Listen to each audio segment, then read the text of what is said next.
Good morning. I am so happy to be here today with Isaac and Parinka, and we are going to be talking this morning about potential and the future for digital clinical trials. I'm really excited about this. We have had an enormous amount of progress in the last year and a half. I think we're almost in the 21st century. And that's what we really want to dig into today, to see what our two panelists can share with us about how you can adopt digital clinical trials and decentralized clinical trials, because that's really the way we need to go. So first, I'll ask each of you to introduce yourselves quickly. Parinka, can you go first? And then we'll go for Isaac. Absolutely. Thanks so much, Lori. Hi, everyone. My name is Parinka Georgiev. I am currently a project manager at Pfizer with digital medicine and translational imaging in the early clinical development organization.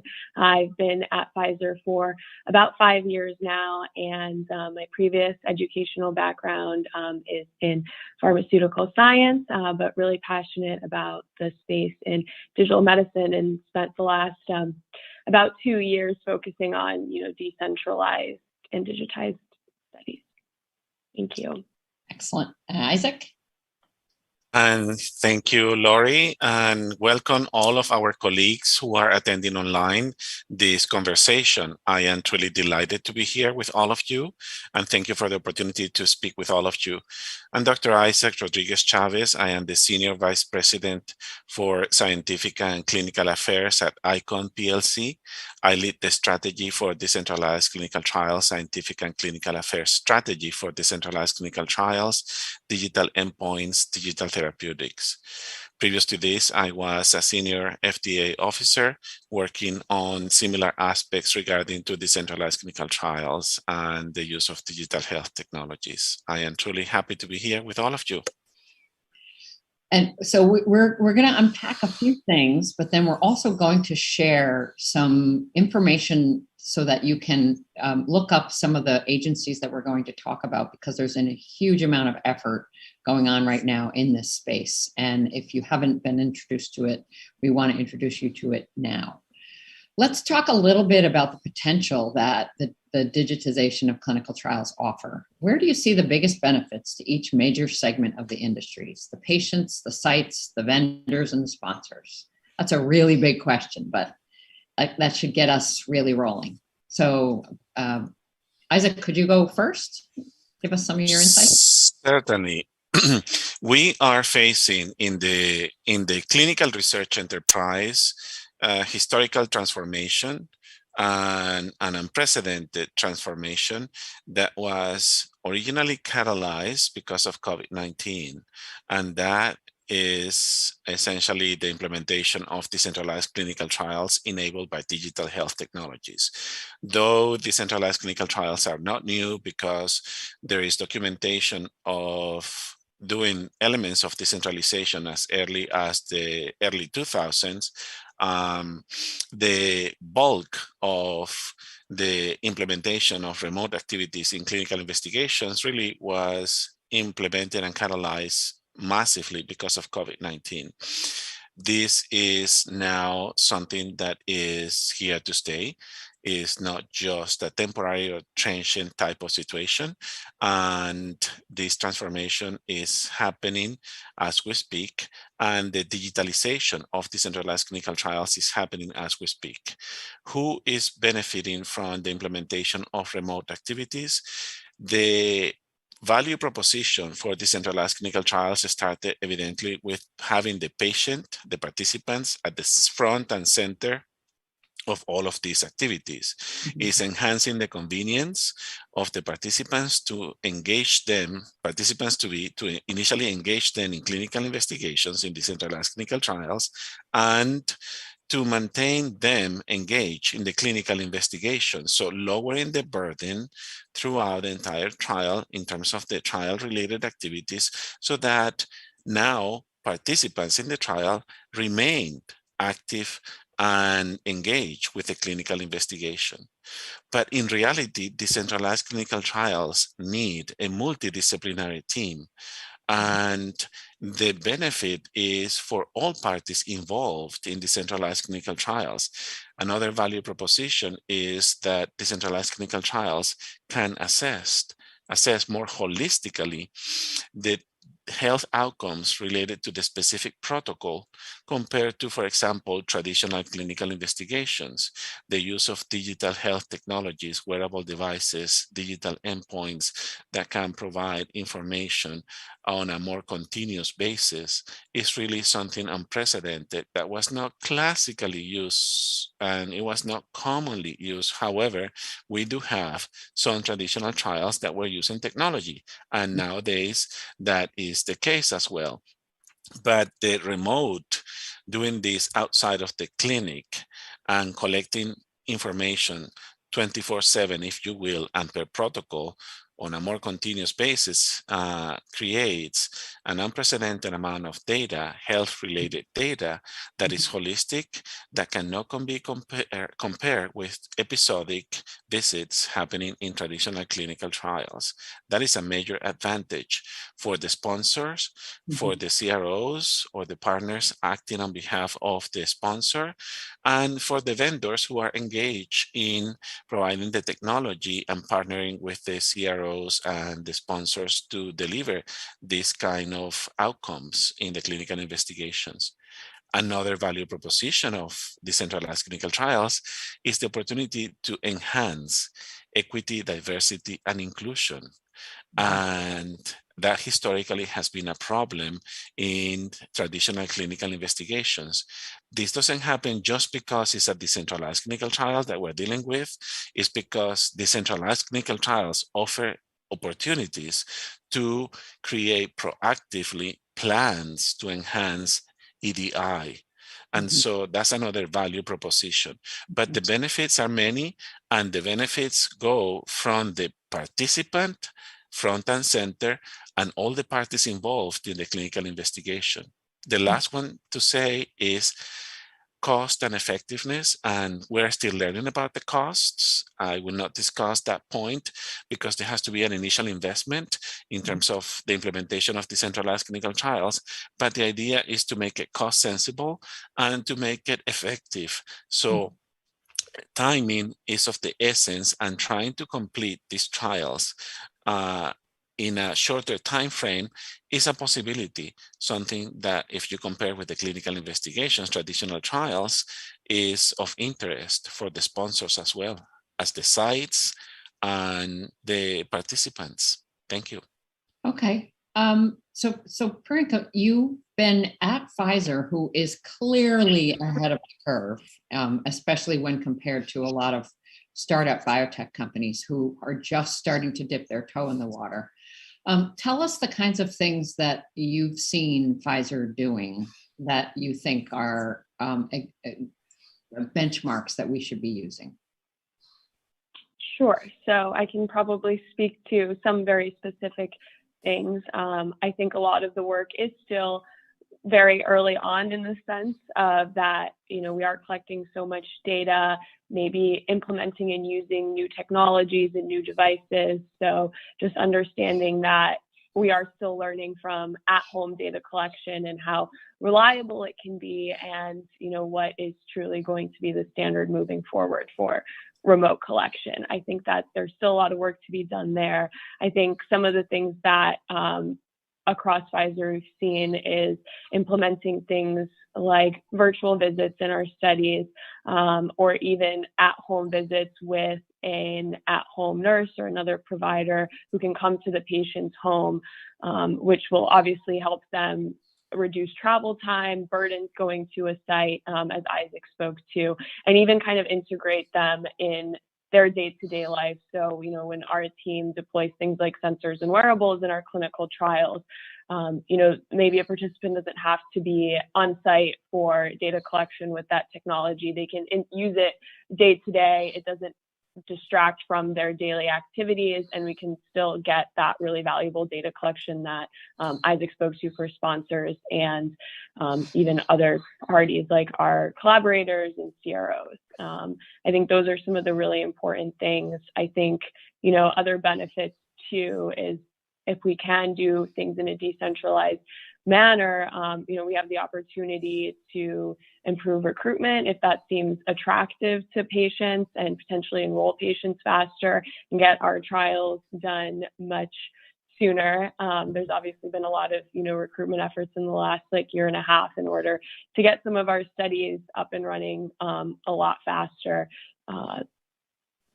I would say those are probably the two biggest things right now. Obviously, every study is different. I think in regards to what should be one of the industry leading things is kind of evaluating each trial case by case and doing, risk assessments on really what can be done fully decentralized, what can be done in a more flexible hybrid approach, and weighing the, pros and cons of each task, because I think, sometimes there are certain activities in the study that do need to happen face to face between, patient and site staff or an investigator, while there are others that we can move. So I think, being really thoughtful and careful and, doing those risk assessments on what's valuable is really kind of where we need to go next, and kind of set some, standards too as an industry on, what we can and cannot do.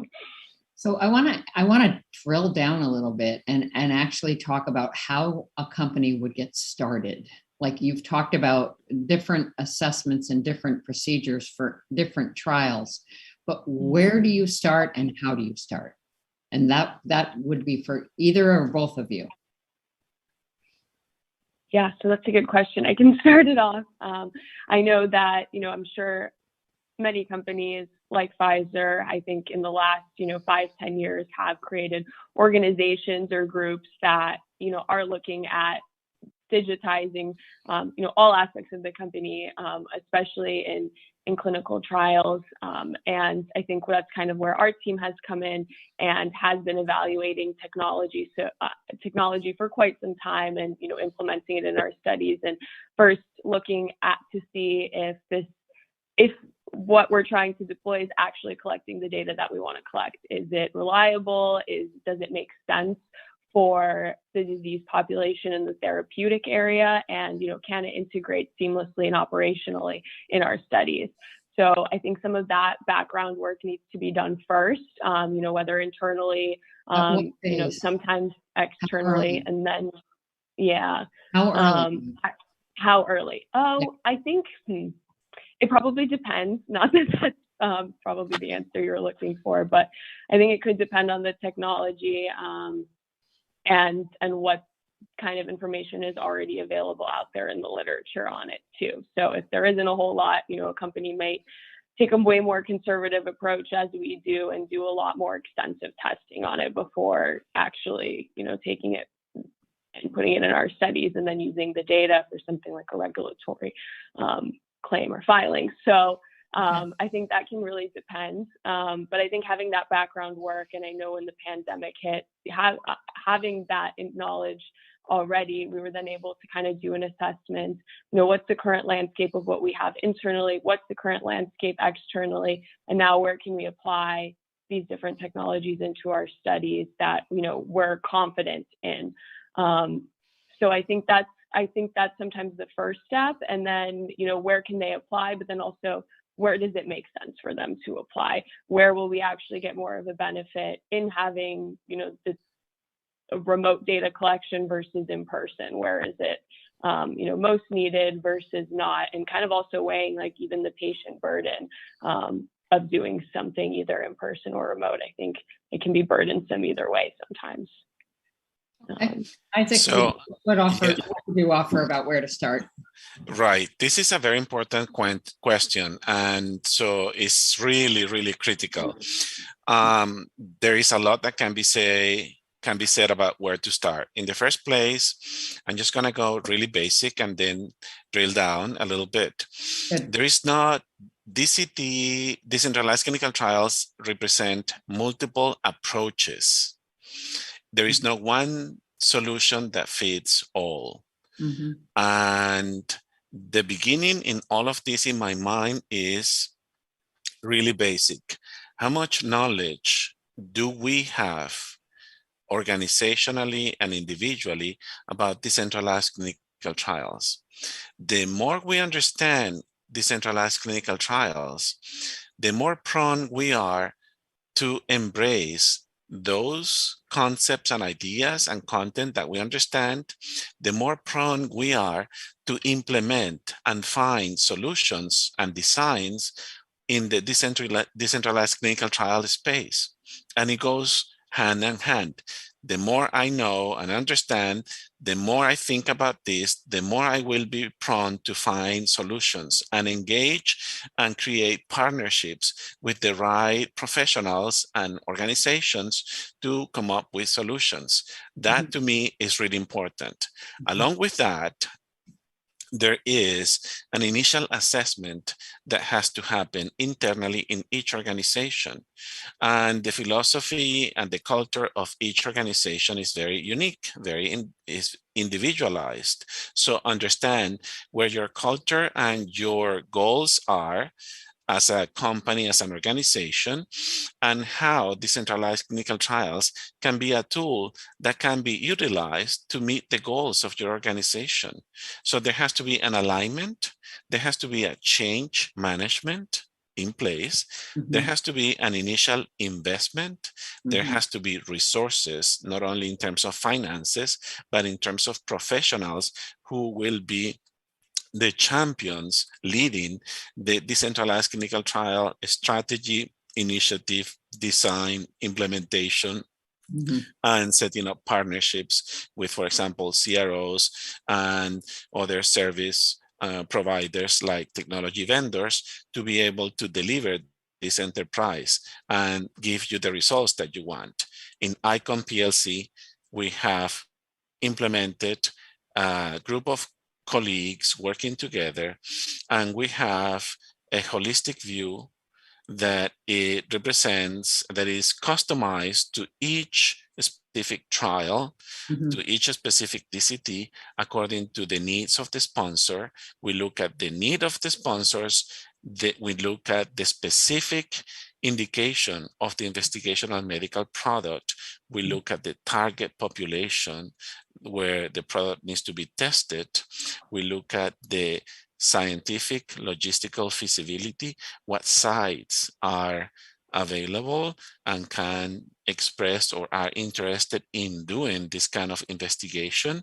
Do they have the type of technology that is required for this clinical investigation? Do they need support from our technology vendors that have been qualified?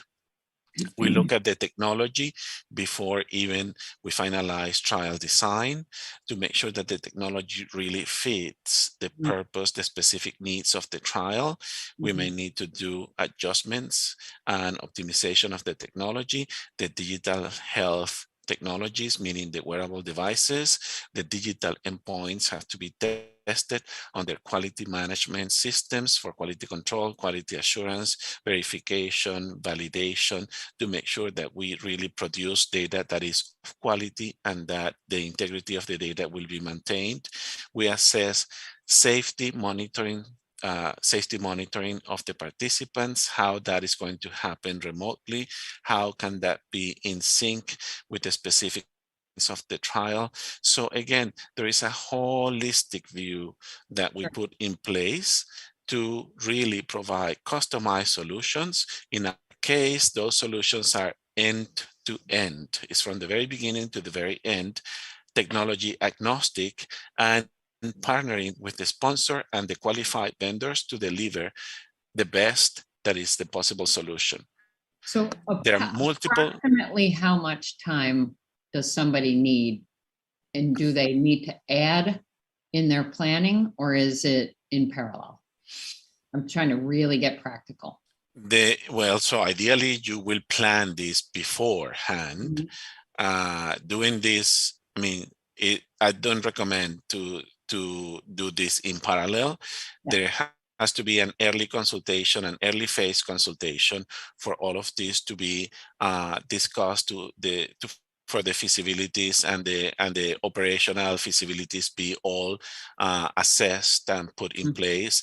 The regulatory has to be considered because decentralized clinical trials are going more and more global, and the different regulatory jurisdictions have different requirements. So we need to understand what can and cannot be deployed in different countries. And so we need anywhere between 3 months to 6, just making a generalization here, but it really is customized. And the best solution in all of this is to speak early on, to have that early assessment. What we do is an early assessment of the sponsor, the company that is wanting our services, to assess what is in their pipeline, to assess within their pipeline, clinical pipeline to be, or existing, what is ready for prime time testing in decentralized clinical trials. And if you haven't done it, I suggest sometimes to do it in a conservative way.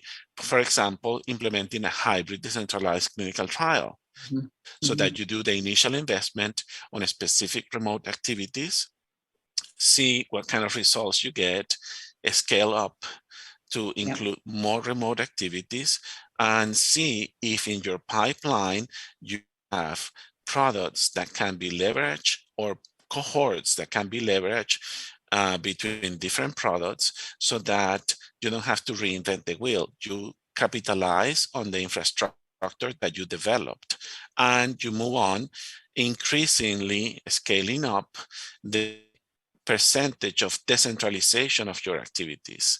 You were asking, Perinka, how early can we do this?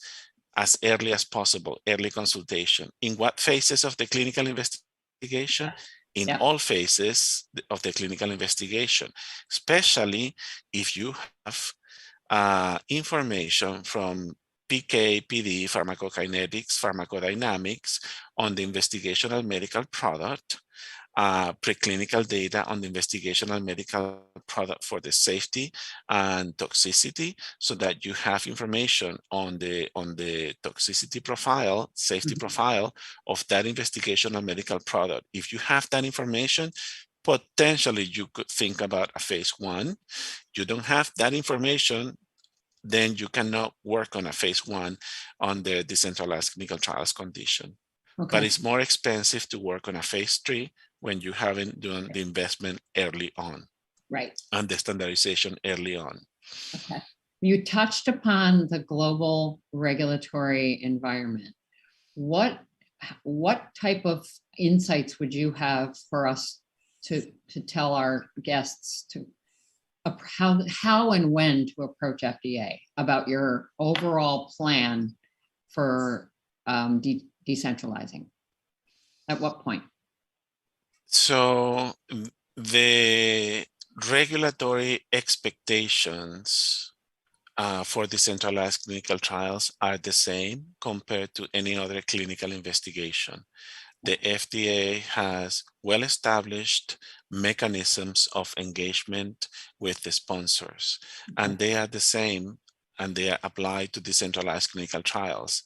If you are interested in a drug, if you are interested in a novel drug, in a novel biologic, in a novel vaccine, there are pre-IND meetings, pre-BLA meetings that the agency has the mechanisms clearly published. You're going to have a phase 1 trial. There is a pre-phase 1 trial meeting that you can request. And all of that is all of that is applicable to DCTs. Great. You also touched upon the standards and the need for change management and training and all of those kinds of things.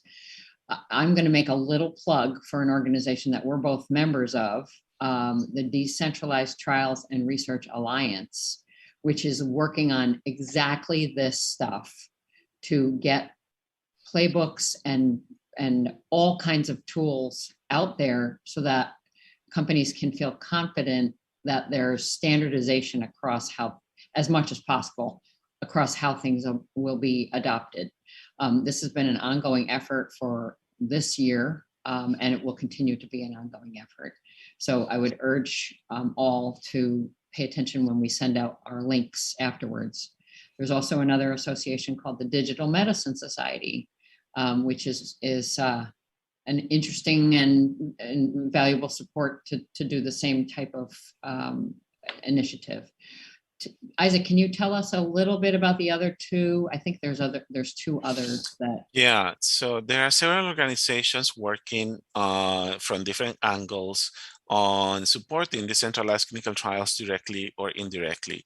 You mentioned DTRA, Decentralized Trials Research Alliance, who is developing in 12 different initiatives the basic framework for the knowledge content, meaning the definitions, the barriers, the regulatory hurdles or intelligence that needs to happen for well, we need to know to implement decentralized clinical trials.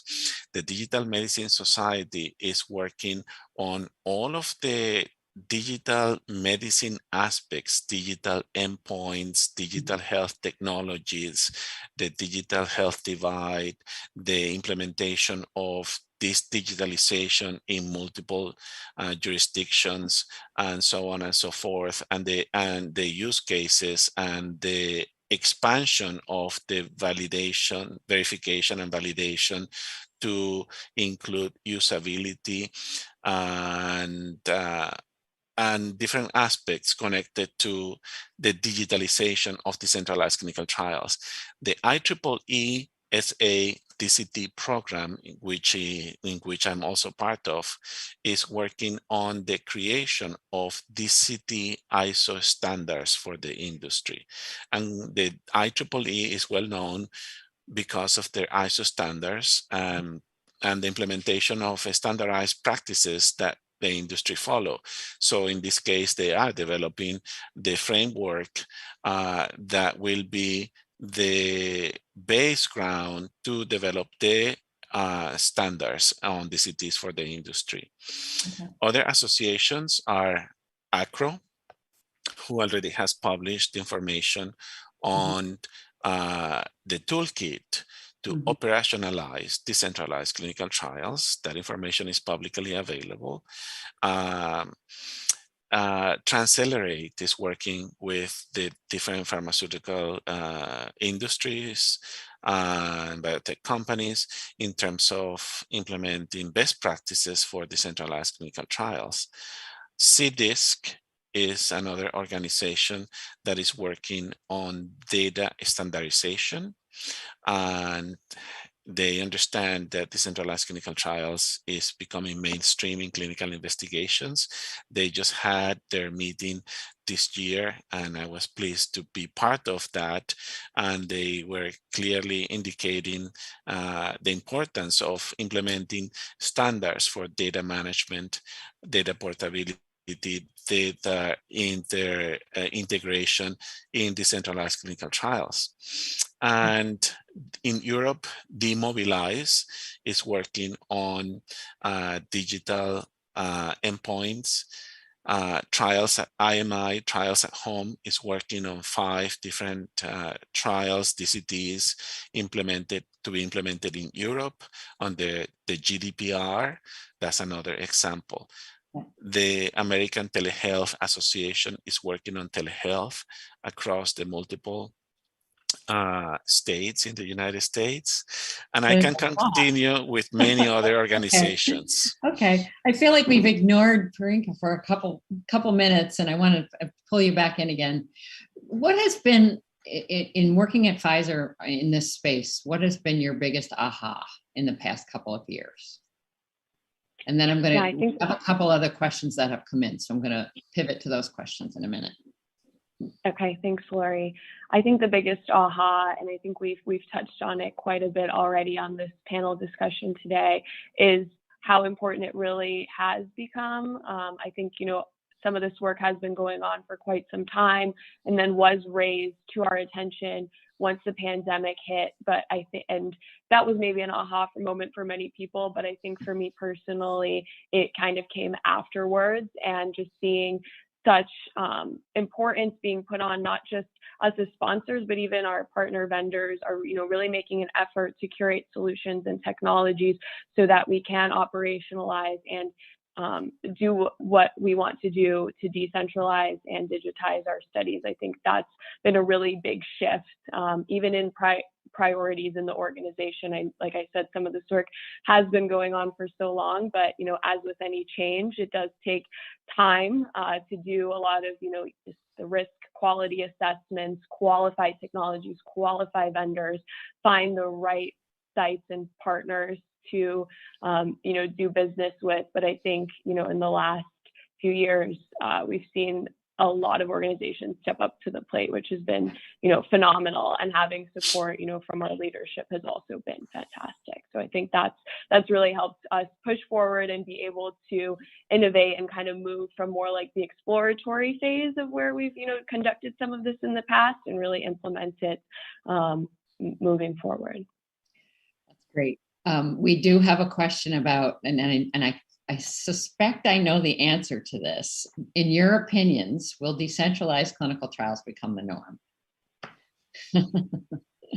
That's a very important question, and that is the trend that there has been surveys conducted since 2019, 20, and even 21 that indicate that the mainstream in clinical research is becoming progressively decentralized clinical trials. That is not only in the United States and in Europe, that is also shown in the rest of the world. There is a delay in the level of implementation or percentage of implementation. For example, States, the estimation is with certainty and likelihood of implementation of DCTs in the next 2 years is about 80%. And in Europe, it's about similar. And in the rest of the world, it's about anywhere between 40 to 60%. So as I mentioned, this is something that is a major trend, that is irreversible, that is a transformative change for the clinical research enterprise, and that is here to stay. So what keeps you up at night about the adoption of decentralized clinical trials? And either of you could answer. Rinka, you go first. What do you toss and turn about when you think about this? I have plenty of other things that make me up at night, but I think a lot of the things, I definitely sit more in the day-to-day operations of our studies. So I see kind of, every challenge as it arises, and each one has its nuance. Give us a couple of examples. Like, what are a couple of examples that arise along the way that you have to be ready for? Sure. Yeah, I think we discussed how, for patients and study participants, it's truly a benefit to be able to do some things remotely or virtually, and it saves them travel time, or maybe we can target new patient populations that we haven't before. But I think sometimes also about, how can we keep these patients and study participants engaged virtually too? Because sometimes, as we all have seen in the last few years, when you aren't maybe going to a site and reporting back to someone, maybe you're not as compliant and you're not as engaged in the day-to-day study activities. So unless there's some kind of, data being collected in the background via sensor and wearable things, like our ePros or other patient-reported outcomes may be neglected. And I think that's the thing, is thinking about how can we better engage study participants and make the experience more seamless for them too, especially as we add other aspects. If we do things like at-home biospecimen collection, how can we, make that experience easier for them too? There are obviously different operational challenges with that as well. Those are some of the things I think directly with patients is really what keeps me up at night and motivates me to kind of keep thinking of how we can better this process. Okay. So for me, I am an optimistic. I see the evolution of decentralized clinical trials and the uptake by the industry with a great deal of pleasure, because I have been going around a number of years speaking with everyone in the industry about clinical trials, and many of you know me because of doing that outreach activity. I want to have more alignment between the regulation and the expectation. When the regulatory guidances are published, we already have the Danish document and the Swiss Medic document, and we understand that documents will be issued by, for example, the FDA. So there's alignment and in the expectations. Industry deals with the innovation and the implementation and the delivery of use cases. The regulators will regulate, and they need to understand the outcomes and the lessons learned to be able to regulate. So there has to be an alignment between the two. The regulatory guidance document not spell out single detail. Right. These are guidance documents at a very high level, and the way to figure out how to do things and how to deliver the examples, the use cases, is on the side of the industry. So we are at the juncture in which we will have some guidance, but at the same time to produce quality results, use cases to justify going forward, continuing with decentralized clinical trials. And that's where we are right now. So if I'm going to summarize, I would say it's up to the sponsor to define how they're going to decentralize, to propose what they're going to collect, and to plan how they're going to interact with patients, and then bring that to an FDA meeting or any other industry meeting, included in the protocol, and plan ahead so that they're addressing it basically as a matter of routine at some point down the road. Is exactly. That summary? Yes, Okay. yes. And they have to really, bottom line, this is clinical research. We are testing the safety and efficacy of investigational products in one way or another one, in a decentralized or in a centralized, in a modern trial design or in a classical trial design. We need to get results to assess and to prove the safety and to prove that that product for a specific indication has efficacy. And so we need that kind of result in the device setting to show that this is a viable way of doing things with all benefits that we have discussed. Okay. There's another question that came in, which is interesting. And I'm going to share a little insight in my part. What was an unanticipated response from patients as they move to a DCT? I am actually a Pfizer vaccine patient, study subject. And I never anticipated not remembering that I have to fill out the weekly summary on my COVID symptoms. So it comes every single week. It comes as a surprise. What kind of an additional unanticipated response would you say there is, maybe, that you've seen? Yeah, I think I've seen a couple different ones that have always surprised me. I think, on a really positive note, I've seen some, we also run studies that are more, I would say, research-based, low interventional studies, no drug product. We're really collecting data from study participants and hoping to apply it to a future disease area or therapeutic. So sometimes those studies, people may or may not feel motivated to join them, but I've actually seen a really positive response in today's environment from study participants just saying, wow, I really want to participate in this study, contribute my data, and contribute something to society and the scientific environment. So that's been, really pleasing. I think some of the other things have been, again, more operationally. I think I spoke to it a little bit more, but just, the logistics of everything. I think there's still quite a reliance of, there's always going to be a patient-site interaction. I think patients will always turn to, maybe instead of reading instructions as we sometimes do, to call someone on the phone, speak to them, and really understand what they have to do next. So I think that's been a little bit higher than sometimes we expect, especially as we're running the studies and, we think to ourselves, everything makes sense. We think we should be able to understand them, but the DCT piece, adds a little bit of complexity sometimes that we don't always anticipate. So I am hearing something that, as I mentioned before, we try to lower the burden and the barriers that might exist during the clinical investigation to maintain the participants engaged. And these unexpected, unanticipated type of situations might represent burden for the participants, and they are not desirable.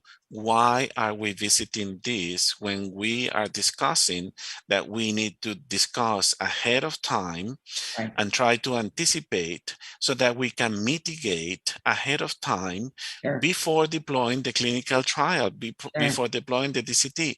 One of the things that we offer at ICON PLC is the concierge service or services, so that we have professionals who to do this, who are full-time employees, who represent a source of help and assistance for our participants, so that if there is something that is unexpected, if you will, which already we anticipated, we have this service to assist and lower the burden of the participant. To me, that is critical. Okay. I want to get to one last question. We only have a couple minutes left. And it's important. Diversity in trials is important. Could community-based medical centers play a role? The answer is yes. That's a big question for 2 minutes, but the answer is yes. Okay. It depends on how the clinical investigation, the protocol is designed. Depends on the kind of investigation and medical product, depending upon the type of population that is targeted. All the aspects that we discussed play. The answer is yes if there is a need. Yes, if the IMP can be sent to that place. Yes, if the target population is attending that, and that can be a site, or that can be an investigator connected to that community center. Decentralized clinical trials are deployed in the communities, and it's leveraging the infrastructure, healthcare infrastructure of communities. That is an important aspect of DCTs. And I think this could be another whole 45-minute discussion for sure. There is one other question which we are not going to have time for, but it is examples of existing technology that are currently being used. There are hundreds of companies. In the DTRA, there are over 180 companies. So I would urge you to check that out, because all of these companies are actively participating in trying to create the path so that we are better able as individuals to adopt these decentralized trials. Let me just say there are many technologies available to implement and enable decentralized clinical trials.